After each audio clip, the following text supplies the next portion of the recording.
had, a rich experience of launching and running businesses, process management, technology solutions, and outsourcing services. You've executed mergers and acquisitions.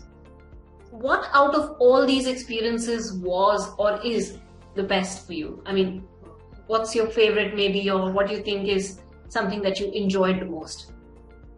I think for me, the most, all these things you have to do to run a business and to grow a business and create value for the stakeholders in the business. I think all of these are essential for you to do. I think the most exciting part of all this is really to create a long-lasting relationship with your clients and with your team members. I think, this is where I think we, at least I enjoy the most. If I don't go out and meet a client or meet a team member of mine, I just feel very lonely. So for me, I think, I need to count my, chickens or achievements, based on how many, meaningful meetings I've had with my, clients and with my, team members. I just enjoy that part the most, building long-lasting relationships. Right. So you are a people's person. Absolutely. Yeah, absolutely. And I think I think I mentioned this to you earlier that the people that I worked with in 1985, they're still my friends and they're my business partners. I mean, there are very few people in the world who can claim that, Absolutely. And I am proud of all of us journeying together. We may have had a lot of our differences, ups and downs, but I think, the fact is that we are able to pick up the phone, talk to one another, and seek counseling and guidance from one another. That's good enough. Yeah, because people tend to lose touch in such a busy routine nowadays, with everybody running from one direction to the other. So it's actually commendable to really be in touch with people for 37 long years. Great. So our next section, we'll be talking about organization culture, and you've been somebody who really talks about and believes in that. So does a great organization culture play any role in developing the traits within the team that are necessary for business and for the business success? Yeah. So, I think organizational culture is something that everybody talks about, but they find it very hard to define. And those who take, a lot of comfort in putting the culture in some few words also often may be at a loss to, point that in practice or as they see it in their daily lives within their organization. So, I'm a little bit, born skeptical when it comes to, writing up things. When it comes to, organization culture, but still we have to do that because it does point to people that this is what we are about.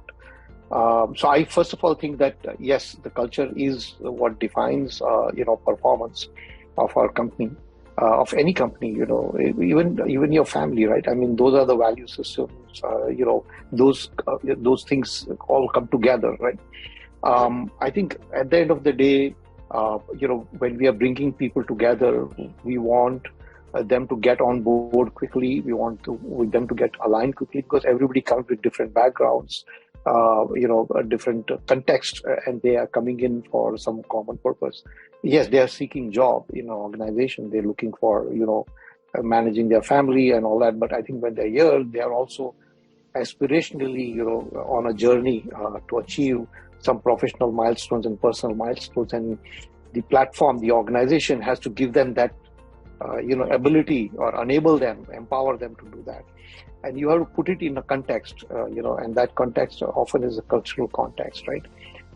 Do I feel great about what I do here, right? I mean, in what I'm doing, am I getting a little extra than just any other job that I'm doing?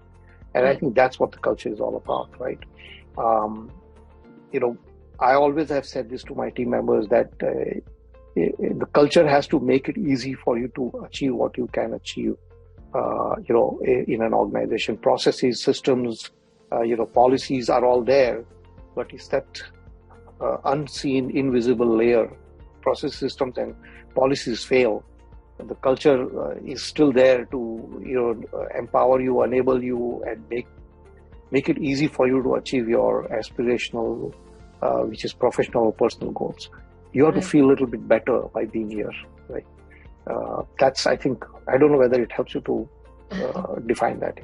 Yeah, I mean, processes and systems definitely are there to support us. So yeah. I agree with you there. So I've read somewhere that culture always starts with a leader. In companies where culture is well defined, it is reflected in every hiring decision. So how do you begin to define, the company's culture or establish one in the first place? Culture is a fabric that has to be weaved by every individual in the company. It's not just the leader, I think so. But I think it has to start with the leader, and I think it also is based on how the leader practices, how the leader lives it, right? Then the rest of the people will see that, okay, this is for real, right? At Magic, when I first came into Magic, I stood up and I talked about bringing in a growth mindset, okay, that will be powered by innovation, collaboration, and celebration, right? And I think that growth mindset that we are talking about is all about, working with a dose of optimism, a dose of hope, right? And that there is always a better tomorrow. So, work, optimistically, work with hope, and work for a better tomorrow, right? Growth mindset also means, take charge, take initiative, do what you have to do to help the growth happen, okay? So, from the more abstract visionary layer, you go down to more execution layer, then you're talking about really get the job done, be execution focused, move on with life, Don't get stuck, this guy didn't tell me, or this guy didn't tell me, or I'm waiting for instructions. No, just take charge, move on. That's growth mindset. So you have a problem, go solve the problem. Okay, don't keep talking about the problem, right? Growth mindset is, overcoming that. It's a very important. You have to understand that. You have to bring it into yourself, right? And most of us as human beings, we're all about growth. I think we never want to get stuck in one place. Absolutely. Right?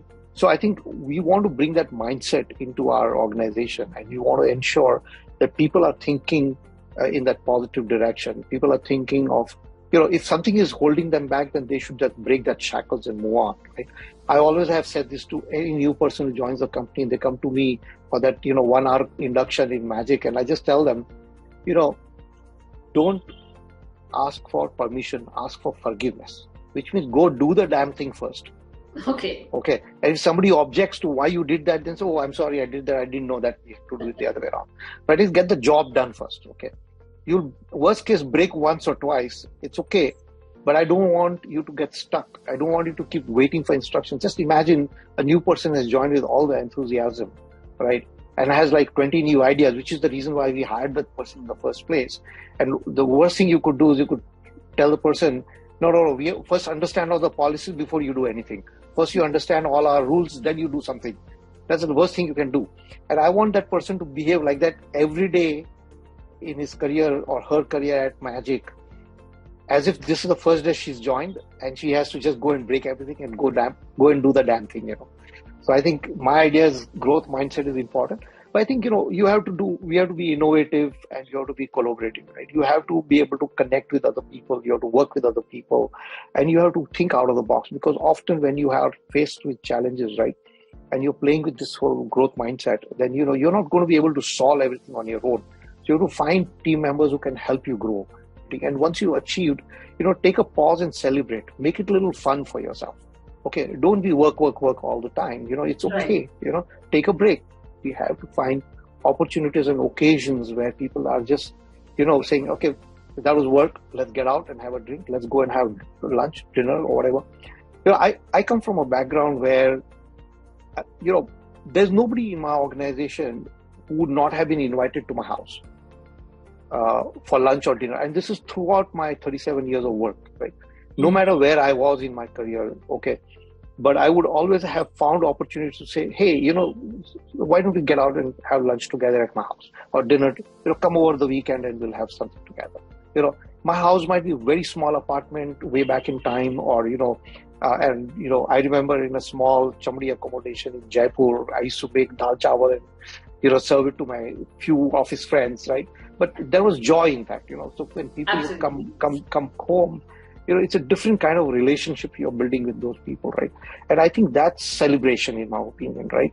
So I think, that's a culture one. I can't force that agenda on everybody, but I think, okay, you don't take them home, it's okay, take them out somewhere, go just, do something out together, do it in a social setting rather than work setting, right? And I think there also the layers go away, right? Because then, there's no hierarchy once you're out there. You're playing bowling, it doesn't matter. You're making fun of everybody in any case, right? So, and you should let that happen, right? So I think those things are important when you try to create a culture around the organization, bring the growth mindset, innovate the heck out of the process, or the work that you do, and collaborate, find people who you may think are not competent to do a job, but just bring them in. You'll be surprised what they can do for you. Getting to know the person, as an individual and not just as a co-worker, is also something very important, for sure. Yeah. So, coming to the next question. So when, Satya Nadella, he took over as a CEO of Microsoft in 2014, he embarked on refining company's culture. He appended competitiveness in favor of continuous learning. So instead of proving themselves, employees were encouraged to improve themselves. So they were not, competing with each other or proving, but rather improving themselves. So what do you believe is imperative for a positive organization culture? And, what changes have you brought in Magic's organization culture so far? And what are your plans for the future to refine it and make it even better? Similarly, in 2014, when I came into Magic, I think Magic as a company was based in India, headquartered out of India, and it was relatively a very small organization of about 200 odd headcount, So I think, and it was just about to embark in a journey to become very global company, which is how we got involved. The original founder, amazing person, Vimalendu Verma, I think he wanted someone like us to come and, kind of grow the company, make it very global. So I think we moved the headquarters to New York, and then, we started hiring team members in New York, transferred a few people out of India. If you think about our company, we've grown every year more than 30% for the last 5 years. So, which is fantastic. We added headcount crazily. Today we have more than 1,200 people, I think, in our organization. So I think all that cannot just happen by, laterally hiring people from outside.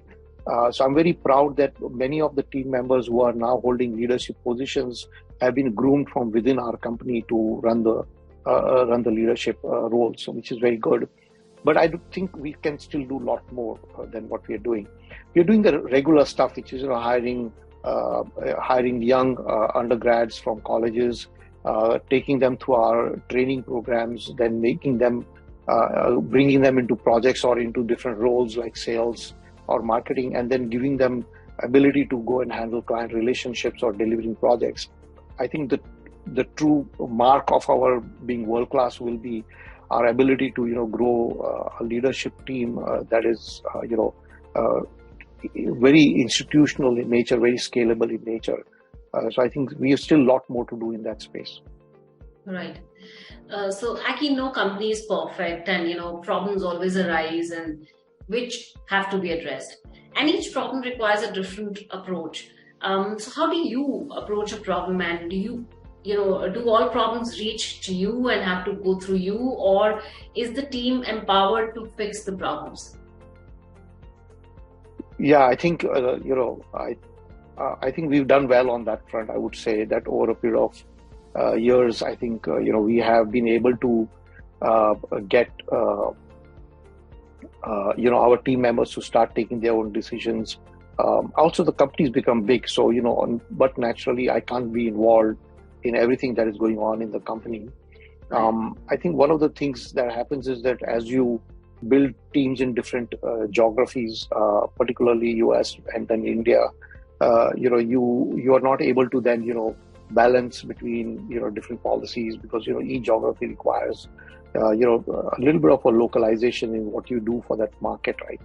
So I think I'm seeing in a good way that there are leaders now in the organization who are able to take their own decisions or at least guide me what is appropriate for that, But I think when we have multiple business units within our organization, so I think collaborating between multiple business units often requires sometimes intervention, sometimes having meetings of leaders to decide what is the best, common policies that can be applied to everybody versus which is an area where something unique must be done for that particular business unit because that unit requires that kind of policy to be implemented. So I think that kind of thing we have to do. Different markets, we have to take different calls as well. So it's always a little bit hard and it gets into the gray and fuzzy area. One of the things we've done really well is we kind of create a scorecard culture. So everybody is assured of one thing, that maybe that business unit follows slightly different approach or different policy to do their work, but at least they have their own self-governing scorecards. So at least from that perspective, they are doing what they have to do, achieve their scorecards. So I think when you do that kind of objective rating, then some bit of that subjectiveness, particularly from my side, right, from the leadership side to the second level, third level, fourth level, that kind of goes away a little bit, right? So for example, our annual appraisal process or, increment or bonuses and all, they're governed to a large extent through those scorecards and through those rating systems. And, it may look a little bit more objective than necessary, but I think that's why managers are there, leaders are there, they get involved at the end of the year. If somebody's taken extra risk in their scorecard, then the leader will intervene and take care of that person so that the person doesn't shy away from taking risk next year. We want those people to do that as well. So I think, we are still, again, work in progress, let me put it that way.